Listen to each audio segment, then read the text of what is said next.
Oke, selanjutnya aku bakalan jelasin lagi tentang stoichiometry. Jadi, dalam stoichiometry ini kita dapat membagi reaksi itu menjadi dua. Ada yang reaksi kombinasi dan juga reaksi dekomposisi. Nah, dalam reaksi kombinasi ini kita akan mengkombinasikan dua zat untuk menjadi satu zat tunggal. Contohnya ada CaO ditambah H2O akan menghasilkan CaOH dua kali. Sedangkan dalam reaksi dekomposisi ini adalah kebalikannya, di mana kita akan membuat satu zat tunggal itu akan menjadi dua zat atau lebih.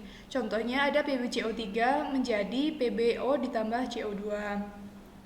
Dalam contoh soalnya, apabila kita memiliki sampel yang mengandung 1,505 dikali 10 pangkat 23 mol Cl2, berapakah sih mol yang terkandung dalam Cl2 tersebut? Nah, kita tahu bahwa N itu dapat juga dicari dengan membandingkan antara nilai 1,505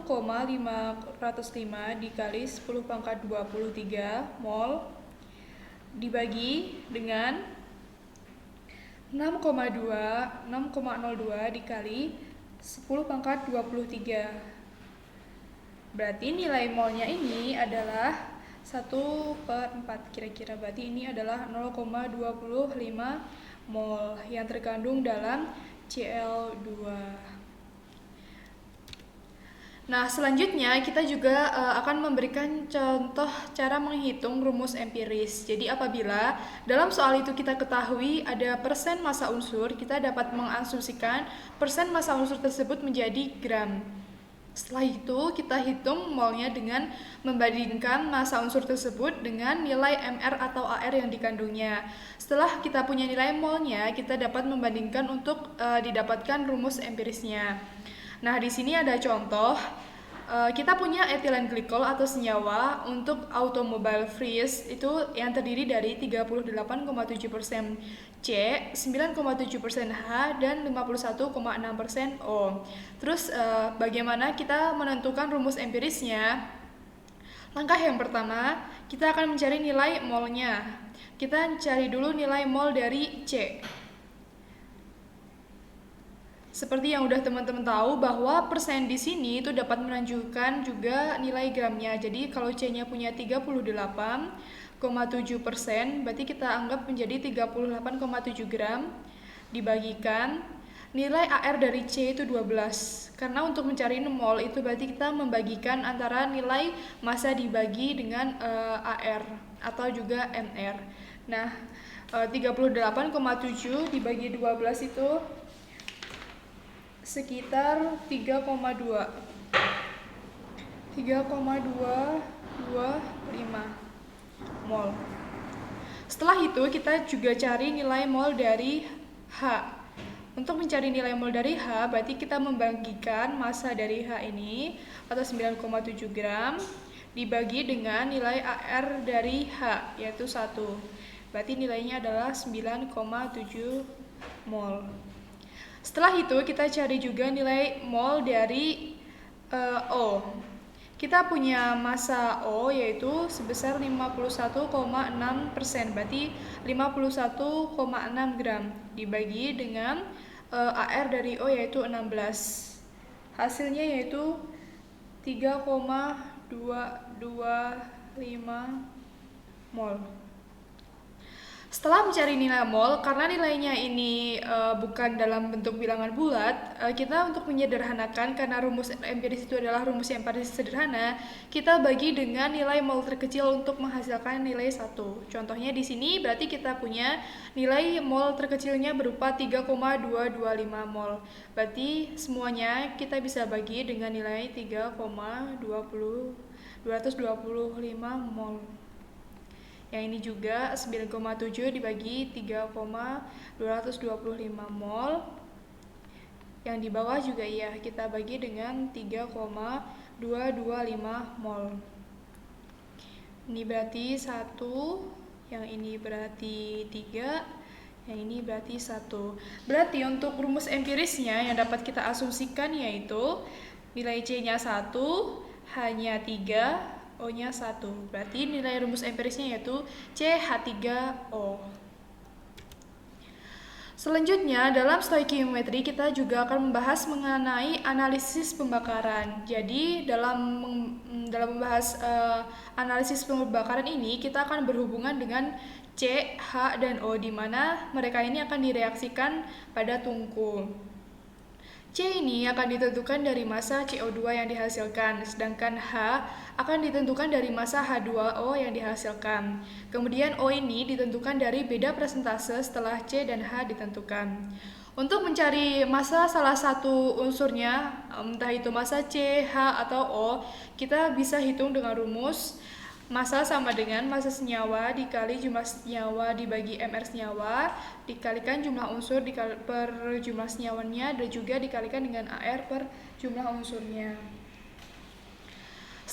Ada salah satu contoh soal yang dapat kita bahas dalam kesempatan kali ini. Kita punya propen C3H8 itu yang merupakan bahan bakar yang umumnya digunakan untuk memasak dan menghangatkan rumah. Terus kita mau cari berapa sih massa O2 yang dapat diasumsikan untuk pembakaran 1 gram ini. Nah, kita kan punya propen nih di sini. Kita punya propen yaitu C3H8. Karena reaksi pembakaran, maka propen ini akan kita tambahkan dengan O2. Kemudian akan menghasilkan CO2 dan juga H2O. Nah, setelah kita tahu hasilnya, kita harus menyetarakan reaksi yang ada di kanan dan juga di kiri. Nah, karena di kanan kita punya O2, yang di kiri ada O2 dan juga O, kita harus samakan reaksinya. Yang O2 ini kita tambahkan dengan 5, nanti kalian bisa kira-kira. Terus yang C itu kita tambahkan 3, yang H2 itu ada 4. Jadi C yang di kiri dan di kanan itu sama, ada 3, H juga sama, ada 8, O nya juga sama, ada 10. Selanjutnya baru kita cari nilai massa dari O2 nya. Sebelum kita cari nilai massa dari O2-nya, kita harus tahu dulu nilai AR atau MR. Kita harus cari dulu MR dari C3H8, di mana MR C3H8 berarti ada 3 dikali AR-nya C, yaitu 12, ditambahkan dengan 8 dikali AR-nya yaitu 1. Berarti ini ada 44. Untuk MR dari O2 sendiri, berarti kita punya 2 dikali 16, berarti kita punya 32. Nah, selanjutnya untuk mencari nilai massa dari O2, berarti kita bikin menggunakan rumus massa senyawanya. Nah, karena di sini kita nggak tahu senyawa C3H8 itu ada berapa gram, kita asumsikan bahwa massanya itu bernilai 1 gram dari C3H8. Dikalikan jumlah senyawa dibagi MR senyawa. Jumlah senyawanya juga karena nggak diketahui, berarti kita umpamakan menjadi 1. C3H8 dibagi MR senyawanya. MR senyawanya berarti 44. Dikalikan jumlah unsur O2 ini berarti ada 5. Dibagikan dengan jumlah senyawanya. Senyawa dari 1 mol C3H8 dikalikan AR-nya. AR dari O2 ini berarti ada 32 dibagi juga dengan jumlah unsurnya, ada 5. Nah, tinggal kita sederhanakan aja, berarti massa dari O2 ini dihitung dengan kalkulator yaitu 3,636 gram. Kemudian dalam pembahasan contoh pembakaran selanjutnya, kita punya reaksi pembakaran sempurna yang menghasilkan 6 gram cuplikan, di mana kita punya pembakaran ini menghasilkan 4,4 gram gas CO2. Berarti kita punya M dari CO2 sebanyak 4,4 gram. Kemudian kita tahu AR dari C itu 12 dan juga O-nya itu 16. Kemudian kita akan mencari seberapa persentase massa karbon dalam cuplikan tersebut. Oke, karena ini reaksi pembakaran, maka kita akan berhubungan dengan C, H, ditambahkan O2 menghasilkan CO2 dan H2O. Nah, karena kita di sini punya CO2, kita cari dulu MR dari CO2. Kita tahu bahwa MR berarti nilai AR-nya C atau 12 ditambahkan nilai AR-nya dari O. 2 dikali 16. Berarti 12 ditambah 32, nilainya 44. Selanjutnya kita akan mencari nilai mol dari CO2. Mol yaitu massa dibagi MR. Dalam kasus ini kita punya massa CO2-nya yaitu 4,4 gram dibagi MR-nya yaitu 44. Berarti kita punya mol dari CO2 ini sebesar 0,1.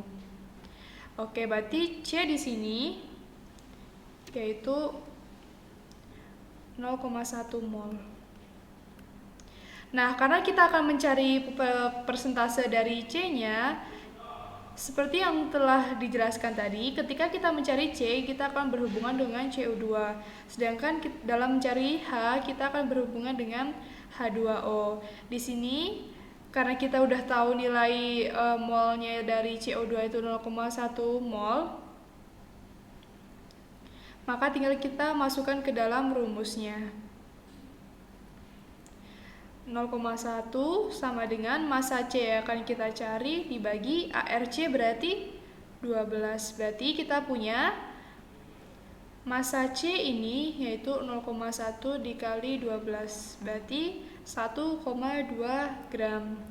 Setelah itu untuk mencari persentasenya, kita tahu bahwa dalam pembakaran ini menghasilkan sebesar pembakaran menghasilkan 6 gram cuplikan yang mengandung senyawa hidrokarbon. Berarti untuk persentase tinggal kita cari nilai M dari C dibagi M dari pembakaran dikalikan 100%. Berarti kita punya 1,2 gram dibagi 6 gram dikalikan 100%. Berarti kita punya persentase C sebanyak 50% gitu. Oke, selanjutnya dalam stoikiometri kita nggak hanya belajar stoikiometri di atas, tapi kita juga akan belajar mengenai stoikiometri larutan. Seperti yang telah kalian ketahui bahwa larutan merupakan campuran yang homogen. Apa sih pentingnya mempelajari stoikiometri larutan ini? Jadi, stoikiometri larutan ini diperlukan untuk mengetahui banyaknya zat yang dibutuhkan dalam suatu reaksi jika zat yang lain itu telah diketahui besarnya. Nah, selanjutnya, apakah stoikiometri ini punya hubungan yang erat dengan suhu? Ya, tentu, karena suhu ini pada reaksi stoikiometri akan mencapai nilai maksimum atau titik maksimum, sedangkan pada reaksi yang lain, dia itu tidak mencapai titik yang maksimum. Nah, dalam mempelajari stoikiometri ada beberapa konsentrasi yang akan kita gunakan. Yang pertama ada molalitas atau M kecil, yaitu jumlah mol zat terlarut dibagi kilogram dari pelarut. Ada juga molaritas atau M besar, yaitu jumlah mol zat terlarut dibagikan dengan liter larutan. Ada juga molaritas ini dalam keadaan STP dapat dicari dengan membagikan antara volume dibagi 22,4.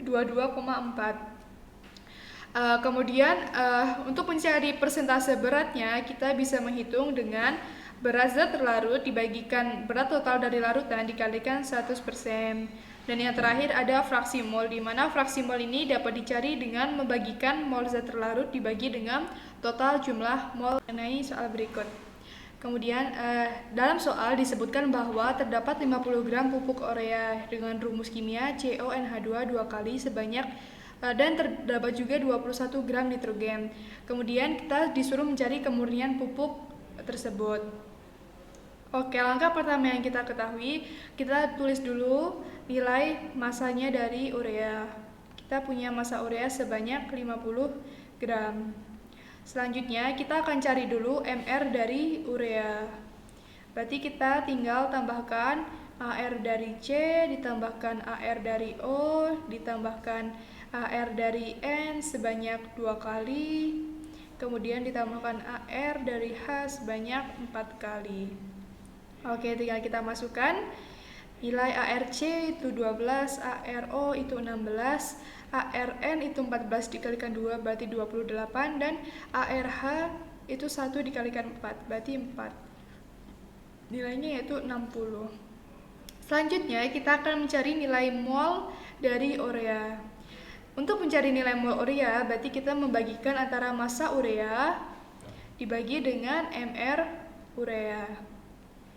Berarti kita punya 50 gram dibagikan 60 gram per mol. Berarti kita punya mol yaitu 5/6. Nah, selanjutnya di soal kita tahu bahwa AR dari N2 yang sesungguhnya itu adalah 2 dikali 14 atau 28.